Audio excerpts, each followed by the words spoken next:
Alright guys, Thomas Bird here with the Warzone edition. Warzone Atlanta, our event near and dear to our hearts, is here this weekend. It's finally here.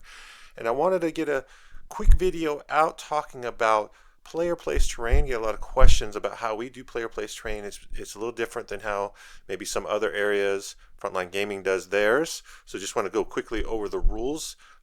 You can go to warzoneatlanta.com and click on the terrain section. You can get good pictures of the terrain, see what size it is, read through all the rules. It's kind of long, but I want to go through it real quickly with you here today and show you just how kind of easy it is. There's some nuance to it, so you definitely want to practice it. And I invite you to come out early on Thursday evening. Come out, we'll be out there. You'll be able to see the terrain. We'll be there in person. You can definitely run some test scenarios with us. We're happy to walk you through it. But I'm going to show you a little bit today. Get this video, you can see exactly what it's about. So real quickly, I'll probably do some secondary videos on the individual pieces and how the rules work for them, just a kind of quick primer on terrain pieces. So I'll keep that out of this video and just quickly go over the mechanics for it. So first things first, you're going to build the battlefield, and that means putting out the objectives. So if you look at this board, I've set it up for sweep and clear. So you get the 5 objectives. You know the deployment zones. You can see them here on the map. And so that's what we're going to do for the board. But like in the sequence of the game, the players that are playing do not know yet which side they're on. So we're going to roll for it, and then we're going to put out pieces of terrain. We're going to alternate putting out pieces. There's going to be 10 pieces. We're just losing large pieces this year. No small pieces. So no small and large. It's just going to be all large. 10 pieces. The different Warzone tables have multiple sets. They all kind of vary depending on what set it is, how many ruins, how many container stacks, how many forests, craters, etc. So it depends. You may have 6 ruins, you may have 4 ruins, you may have 4 crates, you may have 2 crates, etc. So just depending on it. But they all use the same pieces in different variations, so you kind of know. But you always have 10, and you always kind of have even sets of how many. So just kind of doing it, we're going to set it up, and here we go. The key things you need to remember, setting up pieces of terrain. You're going to roll off, and now you're going to alternate placing. You don't know the table side yet, so when you put out the pieces, you got to be thinking, don't overstack one side, because if you lose that roll, you may get stuck on the other side. You cannot put a piece of terrain over this center part where an objective would go. So you kind of see this outline of the center objective. You can't overlap that. I think one of the missions is priority target, where you can now move the objective after the fact. I think that piece can move into the terrain, but you can't initially set it up where it overlaps that center circle. So you got to do that. You also cannot put the pieces of terrain closer than 3 inches, so you can't go real close to the edge. 3 inches from the edge or 3 inches from each other. So again, you got to kind of keep that spacing, so you can't stack it real close. Those are the key things. And the last piece is, if you were to divide the board up into 4 even table quarters, minimum 2 pieces per quarter, maximum 3. So you can't put 4 plus in 1 table quarter. You can't leave 1 table quarter with 1 or 0. And you have to put all the pieces down. If for some other reason you get to the end of the board, 10 pieces, and you can't fit the last piece because terrain won't fit, well, call a judge.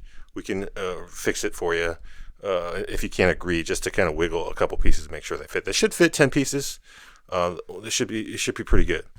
So key things to think about. Here we go. We're just going to do it. If I start placing a piece of terrain, so I'll put that, my opponent will put this one here.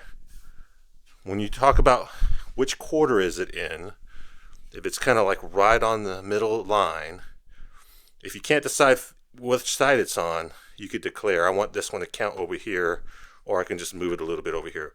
But it's the majority of where that piece of terrain is. So if the majority is over in this table quarter, it counts as in this table quarter. Again, the count matters. You got to have at least 2, not more than 3. So we're going to go back and forth. I know we're in these 2 table quarters, so I want to make sure I'm coming up an objective here. My opponent says, I want to make sure I have this one so I can drop some guys back here for deploy scramblers. We got some container stacks blocking. Maybe I want a container stack right on the line so that I can get it from both sides. Now we have the question of forest or crater. So the way we play forest and craters is straight out of the rule book. You either want dense or you want light. You have to choose. And so this is a forest. Obviously you see the trees. We'll have different versions with different sized trees. A couple key things to remember about these. When I, as the player, decide I want to put this piece down, I can choose, do I want it to be a forest or do I want it to be a crater? So those have different rules, and you're electing to choose that when you put it down. So if you want to have some -1 to shooting, make sure you leave the forest up for dense cover. If you want to have light cover, you take it off. So there you go. You get to decide that. Another thing to know, even though I'm removing these trees, once you set them up as trees, they literally block. You cannot pick the tree up to move. Infantry, beasts, and swarms, it's breachable, so they can walk through the tree, but a rhino or a knight, they cannot move through this tree. They cannot run over the tree. You don't get to move the tree and stick the tank there. It literally becomes a blocking piece of terrain, so you just got to keep that in mind. These can be very restrictive for knights or big models if you're trying to drive between them. Some dreadnoughts can fit. Again, these trees are pretty skinny. If you get these trees or little beefier pieces, you may not have a lot of gaps to fit between there. So just think about that when you're talking about forests. And that's it. So you're going to go through that progression until all the pieces are down. Then once all the pieces are set, you're going to roll. You're going to roll. Ultramarines will want to pick sides. Roll a 5. My opponent rolled a 1, so that means I get to choose. Now I get to decide which side do I want. Do I want this side or do I want that side? So I did a good job in the terrain placement. Did my opponent make some bad spots that I don't want to be in? You have to choose. You want to be attacker, defender, and then you go through that normal progression. You pick the side. Now you pick secondaries. So again, you don't have to know which secondaries you're picking until after you see the board layout and you know which side you're on.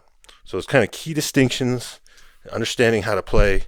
One things you want to think about also when you're placing the player place terrain is understanding these gaps. Again, the minimum is 3. If I know that you have really large models, I can make this gap really tight every time I put a piece down. And I'm talking about large models like a knight. He can't fit through here. That means he can't charge through there. A dread knight, gray knights are popular. Same thing. Can't fit through the gap. Right, so you can intentionally create these choke points. But if I'm the gray knight player or the knight player, if you put this piece really tight here, I can put this piece really wide here. And again, with 3 inches now, I'm not able to necessarily block that. So you got to make sure you're looking at your army. If you have large models, knights, rhinos, vehicles, lords of skulls, some big things, great unclean ones, keeper of secrets, things that can't go through walls, just keep that spacing in mind. Your opponent can block you, but you have to participate in that. So you can easily keep it open as well. Forests or craters are another good opportunity. If he keeps it real blocked here, you can just be like, well, look, crater there. Now, completely wide open. No trees in the way to block me. This big gap here. And it also keeps him from stacking more terrain on my opponent to block me from moving. So just kind of think about that from a terrain perspective, setting your terrain up. If you want to stymie your opponent or if you want to make sure you have room to maneuver, that's kind of on you. You're both playing it. You're both back and forthing it. So the opportunity is there for you to screw it up, but it's also opportunity there for you to make sure you have avenues to move your army at least somewhat. So I think that's covering it. The basic mechanics.